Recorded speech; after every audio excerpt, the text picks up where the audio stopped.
มื่อใดก็คอยก็กิน ตา ข้าว มตะเพิ่นเสียมา กระเด้แบบเป็นนั่นข้าวแบบลมแห้งคอยก็เอาขู่มาตั้งย่างใส่คอยก็คำมากคอยทิ้งคอยจะขานอน แบบนี้กันว่าเขาเจ้าเนาะมีหมอของเขาแบบชี้จะว่าอะไร สิไข่กลัวอยู่ข้าวเจ้ากินอยู่บ่ข้าวเจ้า มีกิน บ่มีบ่เด่น บ่ เขาเจ้าแล้วก็หมอของเขาไฟฟ้านี่นั่งเสียบนะฮะ ไข่กลัวนั่น มั แน่ น เนาะ เป็นสีไข่กลัวเฮามันดังพืชดังไผ่หั้นนะทราบว่าความคิดเลยพี่น้อง แม่นแม่ มันสิสะดวกสบายกว่าอีก หนึ่งเป็นอยู่บ่หุงข้าวหมองข้าว เคยกินอยู่ อ่า เป็นคอยกับเบิ้งเขาเห็ดเลย หากอยากได้อยู่บ่ล่ะมีอยู่บ่เด่น บ่มี อืม มีของเพิ่นและใส่ตอนกี้เขาใส่ของเพิ่น เนาะบ่คำบ่ถูกเด้อนี่เด้อสมมุติว่าขออนุญาตนำพี่น้องเด้อเฮามีเงินเนาะเขาเจ้าเอาของกินมาเนาะ โดย เฮาก็ซื้อนํเขาส่วนข้าวนะเฮาหุงเอาบ่ต้องเอาก็ได้ ดังพืชดังไผ่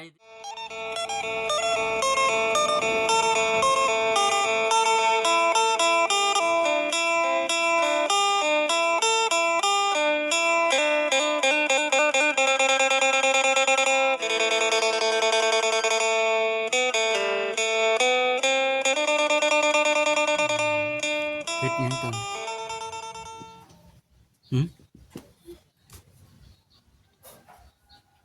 ยิ้มแบบเศร้าๆนะพี่น้องเลยยิ้ม โอ้ยหน้ามาพี่เอ้ายิ้มแบบเศร้าๆใจเคยให้ใช้กันอยู่สองคน เคย เคยให้ใช้กันอยู่เนาะ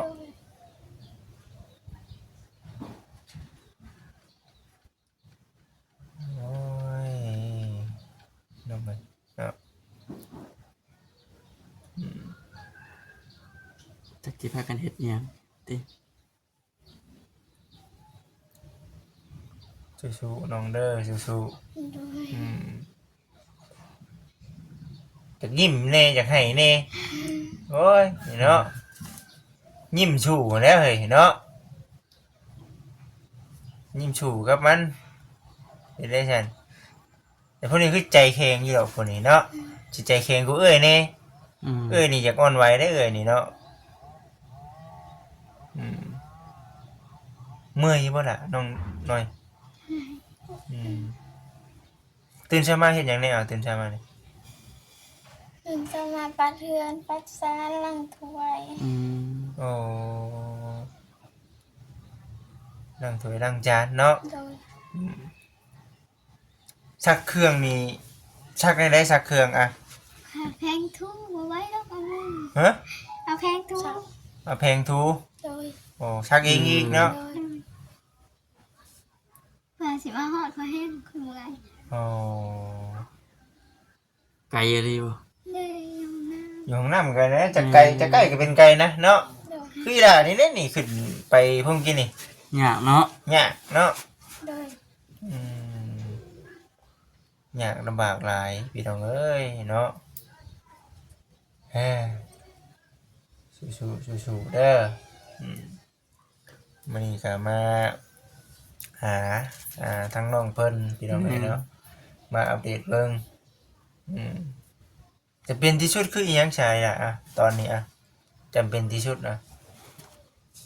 ต้องเป็นที่สุดกันต้องเงิน ต้องเงิน โดย อ๋อ บ่มีเงินซื้อก็บ่ได้กินนะ ถึงสิมีข้าวสารชุกอยู่ถึงสิมีข้าวสารอยู่หักหนึ่งบ่ได้แม่นบ่ ได้ก็จะรับเด็กน้อย ได้เลยก็ไม่เป็น โด บ่ ยทำนิทานน่ะสบาย อ๋อ วัดเก็บพื้น งามหัวงามอยู่นี่แหละ โอ้เฮ้ยเนาะคือเงินคือคำหั่นแหละพี่น้องเอ้ยเนาะมันสำคัญเด้ถือว่าคันว่ามีเงินในบัตรบกเขาเจ้าเอามาส่งในเด้อเนาะ โดย เอาเขาเจ้ามาส่งในเด้อหรือว่าแบบเขาเจ้าขับรถมาเขาเจ้าจอดอยู่จะเอิ้นใช่แม่นบ่ โดย นี่หลังอยู่เด้อว่า ดังอยู่ แค่นี้เอิ้นดังเนาะ หาซื้อแน่แล้วคนน่าซื้อบ่ ชื่อแน่ดิ ซื้อบ่ เพิ่นว่าเอาอีหยังมา แล้วก็ยืนมาให้ ผู้มาขายนี่ก็จนแบบผู้จักเดี๋ยวนะเนาะ เพิ่นจื้อได้แม่นบ่ จือเลยนะเนาะ มันมีหยังในของขายของ ไก่ไม่ขนม ไก่กระปุกทอดอีหยังกระปุก ข้าวเหนียวมีบ่ มีเขาไว้หนึ่งค่าย สมมุติว่ามีเงินได้สั่งเพิ่นได้ซะเพิ่นมาคุมื้อบ่ โดย เลย โอ้ยแค่ บางเถื่อขอยก็ซื้อเพื่อเลย ซื้อเพื่อมืออื่นเลย อ๋อ เดี๋ยวนี้ติ โดย มีตู้อยู่เลยเนาะมีตู้เย็นอยู่เนาะ ดูประตูเขาอะไร ตู้เขา โดย เขาเจ้าสิแปะมาเอาบ่หรือว่าจังไดคือว่าตู้เขา เพิ่นอ่ะคอยเฮ็ดเทือนแล้วอะไรสิโยอันลง อ๋อโดย เฮ็ดเทือนแล้วอะไรมันสิมาเอา แต่สาดร้อนเสือเพิ่นก็อยู่นี่ เอ้า เพิ่นผากเลย มันจะของเพิ่นเบิดบ่นี่ โดย ของน้องได้ซะมีหยังแหน่นี่ ของพ่อแม่ป้าไว้ให้ได้ฉัน บ่มีดอก บ่มีหยังมีแต่เฮือนนี่แหละเนาะ โดย กับที่ดินนี่แหล้วนี่ แม่นบ่ โดย เพื่อนก็ดินนี่เนาะเพื่อนก็ยังใหม่อยู่เด้พี่น้องเนาะบ่ได้หัวแล้วว่า หัว หัวอยู่ เอ้า บางเถื่อตามันหัวคอยก็พาเราปุ๊บ ปุ๊บไปใช้ ผู้เปิงเลยบ่ เขาเจ้ ปุ๊บเข้าเจ มุงมันบ่เพีย บอลมันบ่เปียก โดย อ๋อแต่ว่าคือมื้อนี้เขาเจ้ามาได้มื้อนี้อ่า อืม บ่อันน่ะของกินหั้นนะ มา มา เพิ่นมาเพิ่นก็ใส่ลูกเพิ่น จะซื้อหยังแน่อ่ะบ่นี่ของกินพวกนี่ตลาดน้อย เพิ่ นี่ นซื้อขนมแต่เช้า ซื้ขน มาอยู่เนาะ เพิ่นมาแต่รอบเช้านะเนาะว่าไงมื้อหนึงเพิ่นมาขายเที่ยวเดียวบ่ เที่ยวเดียว มีแต่รอบเช้ามัน มันมาขายแต่ตอนเช้าบ่มีเลย สมมุติว่าเฮาบอกเพิ่นเอาข้าวเหนียวเฮาให้เด้อแบบนี้ได้บ่ เพิ่นว่าเขา เพิ่นบ่ได้นึ่งข้าวเหนียวมาขาย บ่คันว่าเฮาบอกเพิ่นนี่ได้นะ ได้อ่ะนะเพิ่นว่ามื้อหน้าเพิ่นว่าคือมื้ออื่นนี่เพิ่นมานี่เจ้าก็บอกเพิ่นไว้ซะมื้อเอาเฮาสิซื้อข้าวเหนียวเนาะ เอาข้าวเหนียวกับปิ้งกุ้งปิ้ง พัน ไก่ 3,000 10,000ก็เพิ่น เพิ่น ก็ แด่นกระแดงเพิ่นว่าเพิ่นบ่ฮัก เพิ่นบ่ฮับ ครับบ่ เคยเว้าแล้ว เคยเว้าอยู่ เออ เพิ่นเอาแต่พวกนี้มา เพิ่นเอาแต่พวกขนม เอาแต่เฮานี่นะสิเนาะเอามัน เยี่ยนไก่จากบ้านเพิ่นดีเจ้าบ่ เพิ่นอยู่ในโลกที่นั่นแต่มันไกลมันไปหลายบ้านเด้ เถอะ ไปได้บ้านเพื่อมาฮอดเฮาบัดยามมันก็แดงติ โดย เพิ่นบ่ฮับเรื่องข้าวนี่ โดย ฮับแต่ของกิน เพิ่นก็ไปซื้อคงเขามาขายต่อ เรื่องข้าวผัดได้ซะบอกเพิ่นอยู่บ่มีบ่ข้าวผัด มีแต่มันจะบูดกันนะ บูดบ่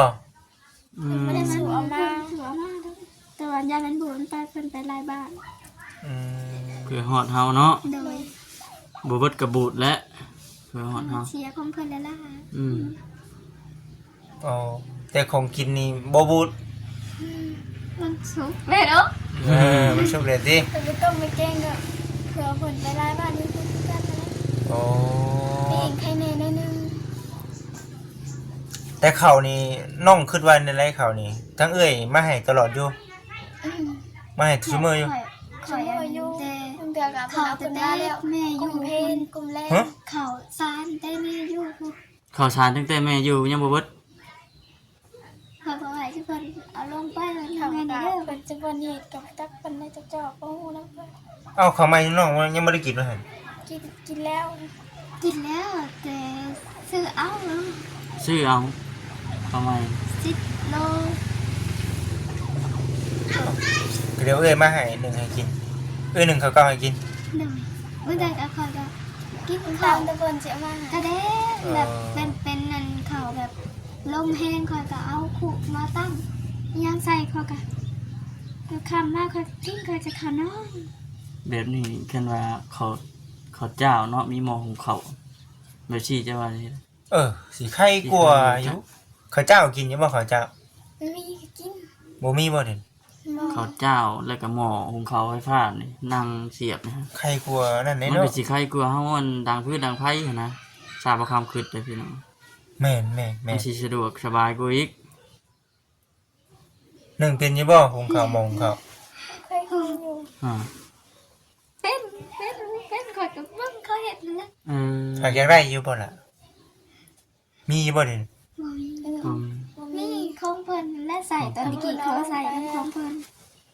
เนาะบ่คำบ่ถูกเด้อนี่เด้อ แม่น สมมุติว่าขออนุญาตนำพี่น้องเด้อเฮามีเงินเนาะ เขาเจ้าเอาของกินมาเนาะ โดย เขาก็ซื้อน้ำเขาส่วนเขานะเขาหุงเอาบ่ต้องเอาก็ได้ ทางพื้นทางไผติหาพื้นหาทานอีกยากอีก มีข้าวเหนียวเขาจังกินเนาะ โดย โอ้แม่นข้าวพื้นข้าวไผ่ได้อ่ะไอ้ด่าเฮ็ดได้นี่อ่ะ เขาว่าเจ้าเสียเด้อเขาบ่ได้เสียเด้อ จะบอกเอ้ยนะ พระเจ้าเสียเอง โอเคนี่เนาะ เสียเองเพิ่นว่าเสียเองอ่ะเขาว่าเขาบ่มีเงินได้เขาอ่ะ พระเจ้าก็ต่อไปลงไปในนี้ อ๋อ มันจะต่อไปเองกันเรื่อยๆเขาพ่อแม่เขาเฮ็ดที่ตอนตะกี้ คอยเสีย เพิ่นนั่นแหละพอนะพ่อแม่เนาะ อืม นะเราเสียสองทายกับต่อไผลูกหน้าเด้อเพิ่นว่าเลี้ยงบ่กุ้มดอกว่า เพิ่นบอกนะเอ้ยนะ เพิ่นบอกตั้งแต่อัน แต่พ่อแม่ตาย พ่อแม่เพิ่นบอกตั้งแต่พ่อแม่ยังอยู่พุ่นบ่ โดย ต้องพ่อแม่อยู่กับเพิ่นก็คือว่าอะไร น้องสองคนนี่รู้สึกยังไงกับเอ้ยคิดว่าเอ้ยยังฮักยังเพลงอยู่บ่ เพราะว่าเพิ่นว่า ถ้าเพิ่น แล้ว หา เพิ่ เพิ่ น นแปลงเพิ่นก็มาอยู่นำเพิ่นว่าก็แปลงกับเพิ่นกันมาว่าเสียแล้วเพิ่นจะไล่สิลูกกับเพิ่นมาหาอยู่เพื่อน อ๋อแต่คิดว่าเพิ่นบ่ฮักบ่เพลงแน่เดี๋ยวนี้เนาะแม่นบ่ อืม แต่ข้าวยังน้อยยังดินนํกันอยู่บ่ ฮะ ดินนํกันบ่ข้าวยังน้อย ผิดกัน ผิด กั กัน นตลอด ข่อยได้ผิดเถิด อ๋อ เพิ่นด่าข่อย ตอน เนาะ เพิ่นอยู่เท่ากันเพิ่นก็เว้าให้เอื้อยผู้นี้เพิ่นก็แบบยังก็คือตีกัน อ๋อ อืม เพิ่นก็บีบคอน้องผู้นี้ อืม เจ๋งว่าบ่ถือกันตั้งแต่น้อยพุ่นเนาะ โดย อืม อ๋อ ตอนแม่อยู่ก็ตีกันตอนแม่หาแล้วก็ย่าทำน้องคนนี้นะพอนะไอ้ดอกก็จะเที่ยงไปซื้อเอื้อยและ อ๋อ ตี แสดงว่าคือว่าขออนุญาตนำกะ นางคนใจดีเพิ่นก็มาโซมากินเพิ่นก็เอามือบ่ใจบ่ดีเพิ่นก็คือว่าเนี่ย หิว อดติ โดยอันเดียวเพิ่นส่งคนมาส่งให้กันเตรียมติ๊บกับกุ้งคาบแรงเลย อ๋อ กินข้าวเย็น เดี๋ยวเย็นเนาะ นอน อื อ๋อ ม เขาหุงเนาะบ่ครับ แม่น คือบ่คำว่าเด้อ ของคนนี้ สิสบายแล้วก็สะดวกกว่า กะมี10วัน20วันกับสลายสักนิด เสื้อซ้ำนี้เนาะเดี๋ยวนี้เด้มีเงินที่ถุงเท่าไหร่นี่ มีเงินที่ ส เสีย องพัน 20,000 เลย สิได้กินจังมื้อ20,000นี่ ได้กินซ้ สองมื้อเด้อมื้อละ10,000เนาะ มื้อ10,000นี่อิ่มอยู่เลยสองคนกิน ถามว่าอิ่มบ่ก็บ่อิ่มบ่ได้เด้ติ โด ำเลย ย เพลงกันเด้อ มั เนาะ น ส ห อง น่อย คน ได้ของกินของเลย อืมก็เผื่อ10,000นี่สิบ่มีมาขายซำได้เนาะ โดย อ๋อ รักเช้าขึ้นไปพุ่นแหละ ตั้งแต่ข้าเจ้าขาย15ข้าเจ้าก็สิลดให้ บ่ โดย ขาย15 ก้อนก่อนไปจุกเขาเขาบ่เอาดอกค่ะเพิ่นว่าอ้าวเพิ่นน่ะ เขาก็อยากช่วย โดยเพิ่นว่าอ้าว เพิ่น มัน ก็ เถื่อ คิด เพิ่นก็ อี เอา ตน เขา นำแน่เนาะ โดย เพิ่นว่าอ้าวนั่งแล้วว่ะเขาว่าเขาว่าบ่ สิ มี ข เงิน นม ได้ กะ เขาว่า เพิ่นก็เอาให้เพิ่นก็ตื่มให้ มันก็ตื่มให้พ่อมา โด อีก ยตื่มไป11ก้อน อ๋อก็อยากช่วยเนาะ โดย อยากช่วยน้องๆเพิ่นนำเด้พี่น้องเอ้ยนี่เนาะโอ้ ทางมือบ่มีก็บอกเพิ่นแบบบ่ได้ซื้อบ างมื้อบ่มีนะ โดย อืม เฮ้ย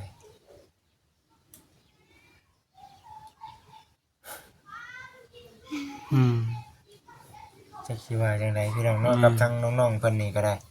มีแต่ว่าเนาะ ดีใจอยู่บ่มาหานี่ ดีใจอยู่ ใจ เออ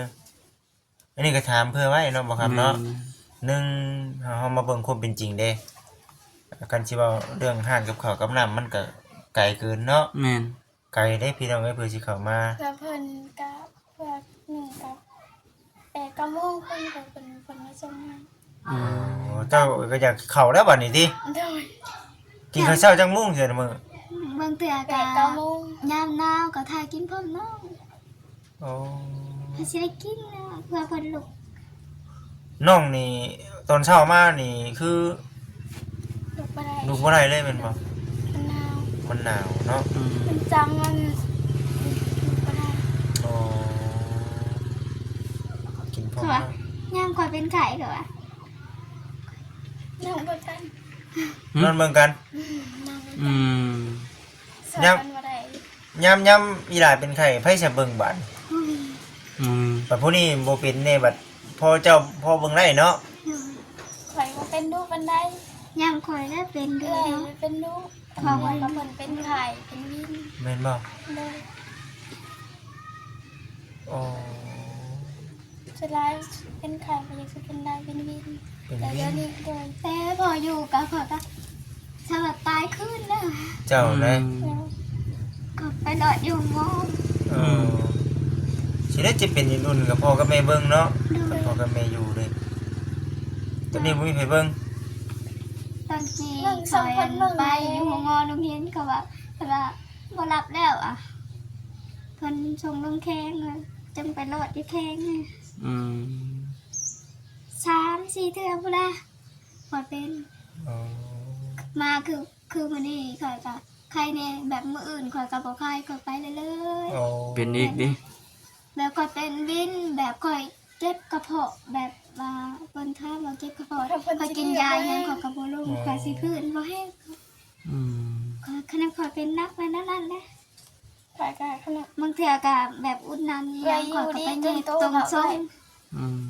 เพิ่นแง่บ่ได้เพิ่นก็ป้า โอ้ อืม ป้าคือช่องเทื่อวะข่อยก็ตายขึ้น กลางคืนเนาะ มันคำเพิ่นกับใบแบบใบเศร้าแล้วก็ยังว่าใบแซน อืมลงเลย โดย ไอ้สาฟันมาคิดว่าไปเซน โดย ตอนตะกี้ข่อยจื้อเบิดตอนข่อยเข้าโรงเรียนของป .4 เพราะว่ายังข่อยก็จื้อว่ามานี้ข่อยบ่ แต่ จื้อ ข่อยบ่ได้ มาชื่อช่างมัน แต่ข่อยบ่ได้เข้าโรงเรียนแต่ข่อยฮู้จักกฎห น้อ มาย ย จื้อก โอ้ ว่า เออ ขณะคนกายทางเขามาไฟเขาว่าเขาบอกสื่อเลยเขาว่าไพ่คนนั้นคนน้องว่าผู้นั้นผู้นี้เขาก็ว่าไปเรียกไป แห่งเที่ยวเพิ่น เครื่องเขาไปสักอยู่ของหน้ามันนี่เขาว่าคือบ่เห็นตัวหนึ่งเขาว่า เพิ่น ไปใส่เขาก็ไปหา อืม น้ำเพิ่นเข้าห้องน้ำเพิ่นว่ากับก็ตายฟ้ามึง เอ้า กับพลาดห้องน้ำว่าเพิ่น พลังของน้ โด เขา ย เห็นเป็นวิ่งวันเดียวเขาก็ แบบ ลงเลย แต่มันจากวินแล้วมันก็วินแบบไปแบบทางอันนั้นนะ เอาแล้วระวังเลยน้องเอ้ย ำอืม แต่มาก็ตายฟ้ามึง อืม เป็นยังก็พลาดห้องน้ อ๋อ เดี๋ยวเขาอดพื้น ำนี่ว่าหัวลงถึกดีว่าหัวถึกหาดเพิ่นจะตัวสิแตกได้ โอ้ อืม แบบคอยจึงโดนเลยมัน หนามือ คอย ใช่ ป ป่ะ วดยังแบบคอยลกเลยลก อืม อ๋อ ขัดยางไปธรรมดาแบบมันหน่วยแล้วหน่วยนะ เป็นรอยเนาะเป็นรอยเป็นวินนะ แม่น เจ้านี่บ่ค่อยเป็นวินแม่นบ่ เป็นอยู่กับ เป็นอยู่ ค เพิ่ น นกับ คน บ่ ใด บ่นักก็คอย อืม คอยเป็นหนักกว่ายังขอเป็นเนี่ยโอ้ย กับคนเป็นแล้วคนเกาะ cover พื้นบ่ได้ ต้องให้คนมาบีบยัง อ๋ออ๋อ ข้าเจ้าก็ไทยบ้านพวกเขามาเบิ่งว่าเขาบีบเอา เอิญว่าต้องผู้เป็นเอื้อยได้เนาะเอิญหาชาวบ้านเนาะ เขาก็สิมาอยู่บ่ เพิ่นรู้จักกับเพิ่นมา เขา เบิ่ง เขาทำหน้าเขาดูแต่ว่าคอยบอก แต่ว่าต้องได้เอิญนะเนาะเวลาเป็นหันเป็นนี่เนาะ อยู่บ้านเดียวกันอยู่ของบ่ลึก เขาก็มาอยู่แต่ส่วนน้อยเขาก็มาดู ส่วนแล้วเขาก็บอกหน้าเขา แต่ละเวกแค่ใกล้นี่ได้สิ แล้วใกล้ๆนี่เขาบอกลืมเขาแล้ว อ๋อ อ๋อ แต่เขาก็บอก เจ้าเขาไป สู่ฝังเขาก็ไม่ฝังเขาเนาะกายทางอยู่หัดเขาแน่นอยู่บางเถื่อกระจือบางเถื่อมาจือเขาก็เลี้ยวไปการผู้นี้เขาก็พูดเราผู้นั้นได้ผู้นี้ได้เขาก็เลี้ยวไปบางเถื่อเขาก็มาจือแบบจักไปได้ เป็นคนลงลืมๆเลยเนาะอย่าลงลืมน้องได้ด่ะบ่ลืมบ่ตัวนี้ คอยว่ามือนาคอยว่าคอยลุกมาคอยลงของหน้าก็ว่าตื่นแล้วว่ามาส่องมึงยังบ่เห็นอยู่อะไร ก็คือนี่ว่าเพิ่นเป็นพิจารณา อืม เป็นไง กับบางข่อยพาห่วงว่าเพิ่นหายทุกคนเป็น คนเลย เอ้าน อนละมื้อ ดู นอนละเมอแบบไรคือเป็นไม่ได้ ใช่ปะเพราะ คันคาคอยมุ่งมือแล้วเขาเป็นนะอันยามข่อยมุ่งมืออะไรแบบกระโตข่อย พั แค่ น ข่อย พันไปพันแบบปันเห็นลายไปให้ไปนี่นะ ผ่านไล่ พันบุรีว่าฉันเนาะ พอดี โอ้ยเนาะ นั่งเถียกับนั่งเถียกับคอย เคยเป็นเลือดอยู่เลย ขึ้นเป็นเรื่อง เออ นั่งเถียกับคอยกับ แม่ข่อยบอกน้อง ค ข่ อ อย ย เมื่ ว่า อมาคอยกั กุ๊ บ กอันนี้เด้อวะเขาว่าข่อยเลยว่าข้างงื้อเลย เมื่อคืน ทำ นี่ ไม คอย คือนี่เป็นปุ๊กเอาข่อย ขึ้นนอก ข่อยตีอันเสือข่อยฟังว่าง เมื่อคืนนี่ ไม่จ้าจะหายไม่จ้าจะห่องแล้วข่อยข่อยปะบ่ได้เนาะ อืม ข่อยว่าลูกข่อยเด้อวะคนน่ะวะยำเมื่อแล้วกันแล้วก็แล้วมัดพอแล้วมัดข่อยตีเสือฟังเขาข่อยมุ่งแล้วมัดข่อยตื่นขึ้นมาข่อยเห็น คอยอุ้มมือคอยพวกเอา ข่อยตาวข่อยแบบไล่เลอไปเลยว่าข่อยแล้วอุกน้ำข่อยเอง แล้วเพิ่นกับเป็นแล้วเพิ่นก็เป็นเพิ่นก็ดูแล้วก็เบิ่ง โดย ดูในตัวบ่ปกติ เฮ้ยเนาะเอาฉันสู้ๆอีหลาทั้งสองเด้อผู้ใดตั้งง่ายเองก็สิได้ไปเวียกต่อเนาะครับเนาะมื้อหน้ามื้อในสิมาเยี่ยมมายามเด้อเนาะเบิ่งเอาเงินให้พอได้อีหลาชื่ออันนั้นเด้อ ได้กินตอนเช้าเนาะ ได้กินตอนเช้า เดี๋ยวแต่ว่าเขาจะบ่ได้เอามาขาย ก็มีแต่ว่าเอ่อเบิ่งก่อนพี่น้องเอ้ยเนาะทางบ่จิตเองก็สิได้มอบเงินให้100,000กีบก็เป็นเงินของทางอ้ายเพิ่นนั่นแหละพี่น้องเอ้ยเนาะเพิ่นก็ไว้เป็นแบบช่วยเหลือเบื้องต้นนั่นแหละก็มีแต่ว่าเดี๋ยวพังเบิ่งทางให้เพิ่นเบิ่งคลิปนี้เฮาเองก็พังเบิ่งเนาะบ่ครับเนาะ แม่มีแต่ว่าภาวนาให้มีทางผู้หลักผู้ใหญ่เพิ่นนั่นแหละ แม่น สดชอยอะไรมันจำเป็นนะเนาะ ๆ ว่าสิ สำหรับน้องๆทั้งสองคนนี่มีเงินนี่สิบ่เปลืองปานใดดอกเบิ่งเท่าใดประหยัด ขยัน เนาะประหยัด มื้อละ10,000 แม่นประหยัดเอาอี ยั ห ง ล่ะ จริงก็ซาวัน เออ ไม่เถียกับเอื้อยอยากกินแบบ สูงสุดนี่3,000เนาะ แต่อยากกิน แบ ก็ บ คือ ข่อย กัน กินมีแบบข่อยไม่ได้กินข้าวก็กินเส้นแบบกินข่อยกินข้าวก็แซ่บ อืม ในใจบ่จิตเดี๋ยวนี้น่ะในความคิดน่ะเด้ออยากให้น้องเพิ่นมีเงินในมีเงินในถุงเนาะ แม่น แล้วก็มีหม้อหุงข้าวกับข้าวเจ้านะ เลย ตัวนี้แหละสำคัญเนาะ ข้าวเจ้า1กระสอบก็ห่วย แม่น โดนเติบเด้อ โดนเติบข้าวเจ้า1กระสอบนี่โดนเติบแล้วก็หม้อหุงข้าวอันหนึงกับ ผู้เพิ่นป็ เงินก้อนหนึง เนาะ อีดาพอได้หุงได้อยู่เนาะ โดย ยังได้อยู่บ่ล่ะคือไอ้ว่ายังได้อยู่เนาะมันสิบ่ท่าข้าวเจ้ามาส่งข้าวเนาะ เลย อยากกินยามใดเฮากิน แม่ โดนได้ น ก็สิว่าอันนี้ก็น้องกาว่าเฮ็ดได้อยู่บ่ กันที่ได้อยู่ เฮ็ดได้อยู่เนาะอืม งานต้องเสียบไป อืม ไทยบ้านน้ำมาหายข่อยก็คู่เหงาอะไรคนนั้นลงหน้าเขาก็ไม่รู้ เพิ่นเอาลงมาแล้วก็บ่ได้หุงข้าว มันเถื่อกับไม่เผาเที่ยวเนื้อเที่ยวนั้นก็ใจเพิ่นว่าดิบน้ำเพิ่นกันมันเถื่อเพิ่นมีเพิ่นกระแบงให้กิน อืม เดี๋ยวบ่มีเพิ่นกระว่าบ่มียังให้ อ๋อ อืม ไปซะไปเด้อ ดู เอาเงินของผู้ใหญ่เพิ่นอีหล่านมมือเอาหน่อยเด้อนมได้บ่กับใจเด้ ข อ อบใจเก็บไว้ประมาณจักมื้อนี่เอาบอกโลดน่ะ100,000นี่ โอ้ตายมืออยู่ หลายมืออยู่ หลายมื้ออยู่เนาะ เลย มีหล่าสองคนชื่อชำที่ชื่อเด้อ โดย ไว้ชื่อกินแต่ละมื้อเนาะบ่มีไผให้เฮาเด้เนาะ โดย ต้องประหยัดเอา แม่นแล้วก็เก็บไว้แบบเก็บไว้แบบดี อืม รักษาไว้ น้ำก็เป็นไข่ก็กระซื้อเว้นไข่ก็กระซื้อ เนี่ยเป็นไข่ก็ให้กระตุนกระตูนั่นแหละ แม่น เออ แม่ทงแม่ไทยไว้ แม่นเอาอีหล่าอยู่ดีไม่แห้งมาสบายดีมา สบาย สบายดีโอ้ยเฮ็ดให้เนาะป้าบ่คำโอเค ไปพี่น้องเนาะ มื้อนี้ฝันยังเอาบอก ทาง ก่อน เบาคำก็สิจบคลิปก่อนพี่น้องเนาะก็มีแต่ว่าภาวนาเนาะพี่น้องให้กับน้องๆเพิ่นให้เอาง่ายๆก็ให้มีทางผู้รักผู้ใหญ่เพิ่นได้เห็นคลิปแล้วก็สดช่วยสิ่งที่ว่าทั้งน้องๆเพิ่นต้องการก็คือหม้อหุงข้าวพี่น้องเนาะกับข้าวเจ้า โอ้ยสาธุ พอได้แบบสบายนะพี่น้องเนาะไปจังไรก็พิจารณาเบิ่งช่วยกันเด้อพี่น้องเด้อเนาะโอเคพี่น้องสบายดี เบิ่